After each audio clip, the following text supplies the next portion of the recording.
My husband left me for a 5-year-old, but when I didn't beg him back, he hit me and lost everything. The kids will never forget what he did. I'm 42 years old. I work in financial consulting, and I never thought I'd end up telling this story. But here we are. I was married to Gregory for 10 years. We have 2 incredible sons, Adrian, who's 12, and Colin, who's 11, and I thought we had a pretty decent life. You know, nothing perfect but functional. Turns out things weren't exactly how I saw them. Or maybe they were and I just chose not to see it, I don't know. What I do know is that everything fell apart on a Tuesday morning while I was getting ready for a work event, and in the most casual way possible, Gregory walked into the room and told me, "Hey, just so you know, I'm moving out. I'm seeing someone else." Just like that, as if he were commenting that he was going to buy milk.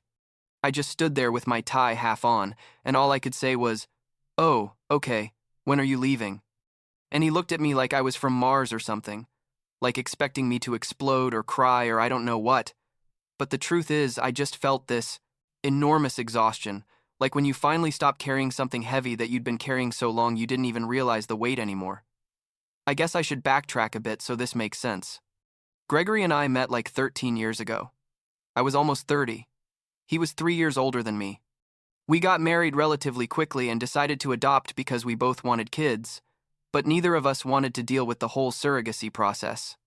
Adrian came first when he was like 3 years old, Colin a year later when he was 4, and we basically became this instant family that from the outside probably looked perfect. Gregory worked in marketing for a pretty big tech company, me at my consulting firm. We had a nice house in a quiet neighborhood, the kids went to good schools. But looking back now, I think I was always walking on eggshells without really realizing I was doing it. You know what I mean? Gregory had these unpredictable mood swings where he could be perfectly fine 1 minute, and the next he was screaming at me about something completely insignificant, like I left a cup in the sink or I forgot to buy his specific brand of coffee. The kids noticed too, especially Adrian, who's more observant. And I always ended up being the one who mediated, the one who calmed the waters, the one who made sure everyone was happy except myself. So that Tuesday morning when he dropped the bomb about leaving, he mentioned the girl's name was Melissa, that she was 25 years old, I mean, literally half his age, which would have been comical if it weren't so pathetic, and that he'd realized he needed something different in his life. I asked him if the kids knew and he said no, that he was going to tell them that night. I had this super important work event that day, a presentation for a big potential client I'd been preparing for months.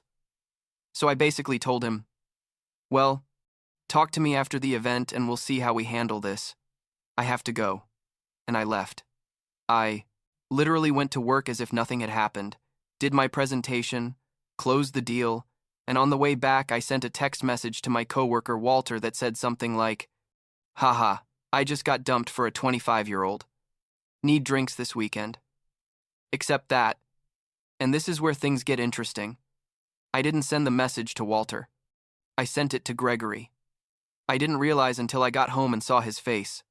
When I walked in, Gregory was sitting in the living room with this expression I'd never seen before, like somewhere between confused and furious. He showed me his phone with my message and said, "Are you serious? This is how you react?" And I honestly didn't know what to say, because, truth is, yeah, that's how I was reacting. I wasn't devastated. I wasn't crying. I wasn't begging him to stay. I was tired and kind of relieved and ready to move on, but that clearly wasn't what he expected or wanted. He started yelling at me that I was cold, that I'd never really cared about, to him, that how could I be joking about this with my friends, when our family was falling apart. And I just kept thinking, wait, weren't you the one who came in this morning saying you were leaving with someone else? Why am I being the villain here? But I didn't say any of that. Just let him yell until he got tired, and then he said something that should have worried me, but at the time just seemed ridiculous. He said, "You know what? I've changed my mind.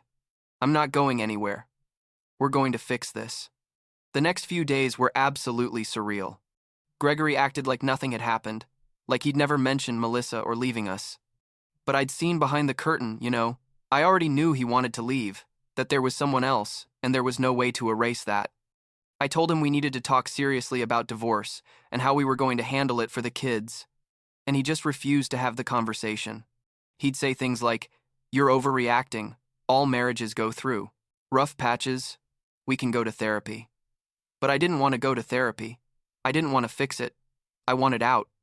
I think it was the first time in 10 years I actually said what I wanted without worrying about his reaction, and that infuriated him more than anything else. One night, like 2 weeks after the initial announcement, we were arguing again about the divorce. I'd talked to a lawyer that day and was explaining to him how shared custody would work, that we could do 50-50 if he wanted, that I wasn't going to fight to take the kids away from him. And out of nowhere, while I was talking, he slapped me. It was so unexpected I didn't even process what had happened for a few seconds. I just stood there with my face burning and he also froze, like surprised at himself. Then he tried to apologize immediately, saying he was stressed, that I was provoking him, all the classic excuses. I told him to get out of the room, and that night I slept with the door locked. The next day, I documented everything, took pictures of my face even though you could barely see a mark, wrote down exactly what happened and when. My lawyer told me that would be important later. Meanwhile, the thing with Melissa apparently wasn't going as well as Gregory had imagined. I started noticing he was on his phone constantly, texting like crazy, and a couple of times I heard him talking to her on the phone and she sounded super intense, like telling him when was he going to move in with her, when was he going to tell his friends about their relationship, if he really loved her or was just playing with her. It was like listening to someone realize in real time that their exciting affair had become a complicated and demanding relationship. The girl was 25 years old, probably expected something casual and fun, and Gregory was basically using their relationship as an excuse to get out of our marriage, but without really wanting to commit to her. It was a mess. Like 3 weeks into all this, I came home from work and Gregory was on the couch, literally with his head in his hands. Melissa had left him.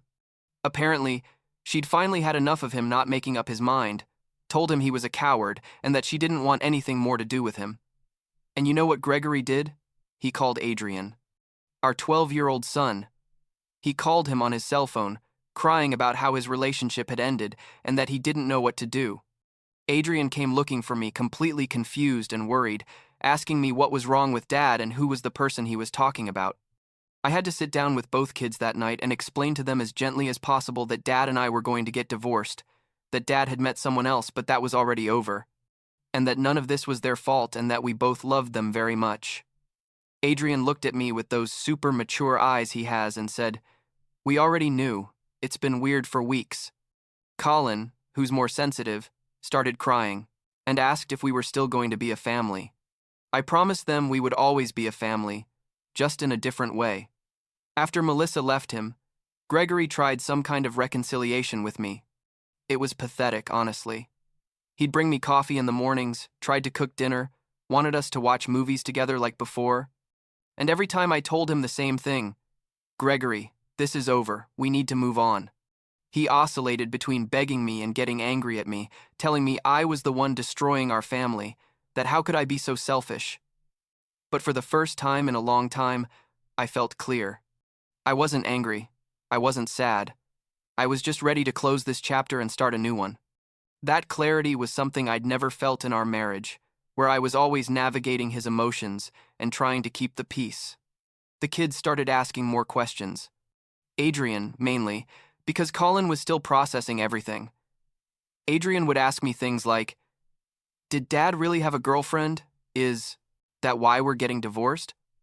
Are you going to have a boyfriend too?" I was honest with them within reason for their age. I told them that sometimes adults realize they don't work well together anymore. That didn't mean someone was bad or that there was a villain in the story. Sometimes things just change. I didn't mention the slap, obviously, or go into details about Melissa or the specific fights. Just tried to keep everything as normal as possible for them, take them to school, help them with homework, watch their favorite shows together, but Gregory was starting to fall apart in more obvious ways. One day he just didn't pick the kids up from school when it was his turn. I was in a meeting and got a call from the school saying the kids were waiting and nobody had come for them. I had to rush out of the meeting, pick them up, and when we got home, Gregory was on the couch watching TV like nothing happened. I asked him what had happened, and he said he forgot. He just forgot to pick up his kids. Adrian heard all of this, and I saw his expression change. like he was realizing things he'd probably been ignoring before about his dad. I'd already been secretly looking for apartments because I knew we couldn't keep living in the same house much longer. I found one that was like 20 minutes away, 2 bedrooms so each kid could have their space in a quiet neighborhood near their school. When I told Gregory I was moving out and the kids were coming with me, it was like someone had flipped a switch. Suddenly, he was calling lawyers, threatening to fight for full custody, telling me I was going to regret this. He said I was the unstable one, that I had abandoned our marriage, that I was confusing the kids. The irony was almost comical, you know what I mean? He'd been the one who announced he was leaving with another woman, the one who had hit me, the one who'd forgotten to pick up his own kids from school. But I was the problem. I moved into the new apartment with Adrian and Colin on a Saturday morning. I let each of them decorate their room however they wanted. We went shopping for some new things, tried to turn it into an adventure instead of something sad. Adrian chose a dark blue for his walls and put up posters of his favorite bands. Colin wanted bright yellow and basically filled his room with Legos. That first night we ordered pizza and watched movies until late, and even though there was an underlying sadness to everything, there was also something else. Freedom, I guess. We didn't have to tiptoe around. We didn't have to worry about Gregory's mood. We could just be. But Gregory wasn't going to give up that easily. Like 2 weeks after we moved, he showed up at the apartment without warning. He made the mistake of giving him the address for emergencies with Melissa. Yeah, they got back together. And the worst part is he brought them both into the living room and basically told the kids, "Look, this is Melissa. You're going to be seeing a lot of her from now on because she's very important to me." The kids were completely bewildered. Colin hid behind me. Adrian just stared with an expression I couldn't read. I asked Gregory and Melissa to leave, that this wasn't appropriate, and Gregory started yelling that I couldn't tell him when he could see his kids or with whom. I called my lawyer that same night. The custody battle was brutal. Gregory hired an expensive lawyer, the type who clearly told him to attack my character at every opportunity. His argument was that I was cold, emotionally distant, that I'd abandoned the marriage without trying to fix it, that I was turning the kids against their father. My lawyer presented evidence of the slap, testimony from the school about the incident where he didn't pick up the kids, and most effective of all, asked to speak with Adrian and Colin directly. The judge talked to them privately in his chambers, just them and a social worker present. I don't know exactly what they said, but afterwards, my lawyer told me it had been favorable for our case. The day of the final hearing was exhausting. Sitting in that courtroom, listening to Gregory and his lawyer paint me as this emotionless monster who had destroyed his family, was surreal. But when my lawyer presented our case, showing the pattern of Gregory's erratic behavior, his violence, his negligence, the premature introduction of Melissa to the kids, I saw the judge's expression change. Gregory was sitting on the other side with that face he made when things weren't going his way, that mixture of indignation and panic I knew so well. When the judge gave her ruling, it was better than I expected. She granted me primary custody of Adrian and Colin, with Gregory having supervised visitation initially until he completed an anger management course and could demonstrate stability. She also ordered that any new partners couldn't be introduced to the kids without a 6-month waiting period and mutual approval. I saw Gregory collapse in his chair, his lawyer trying to console him, and I just felt this deep exhaustion. Not triumph, not vengeful joy, just exhaustion and relief that it was finally over. The first few months after the ruling were about adjustment. Gregory complied with the supervised visits, though I could see in his body language how much it killed him to have to see his kids at a center with a supervisor present. Melissa disappeared from the equation again, apparently not willing to deal with all this drama. The kids were incredible, honestly, more resilient than I would have expected. Adrian opened up more to me. Told me things he'd noticed for years about Gregory's behavior that I thought he was too young to understand. Colin still had difficult days where he'd ask why Daddy couldn't come home, but little by little he adapted to the new normal. Like 3 months ago, I received a long letter from Gregory. He'd completed his anger management course and was in individual therapy, and he wrote apologizing for everything, not just the hit, but years of manipulative and controlling behavior he was finally starting to recognize. He said he didn't expect me to forgive him, but that he wanted me to know he was working on himself so he could be a better father to Adrian and Colin. I didn't respond. but I kept the letter. The judge now allows him unsupervised visits every other weekend, and so far he's been consistent and appropriate with the kids. Last week, Colin asked me if Dad and I would ever get back together. I told him the truth, that no, that wasn't going to happen, but that we both loved him and Adrian very much and that would never change. He thought about it for a moment and then said, "It's okay. I like living here with you anyway. And that, I guess, is enough for now. I don't have all the answers. There are still difficult days, but for the first time in a decade, I don't feel like I'm walking on eggshells in my own life. The kids are okay. I'm okay. And that, the feeling of freedom, I felt that first day when Gregory announced he was leaving. That hasn't gone away. If anything, it's gotten stronger."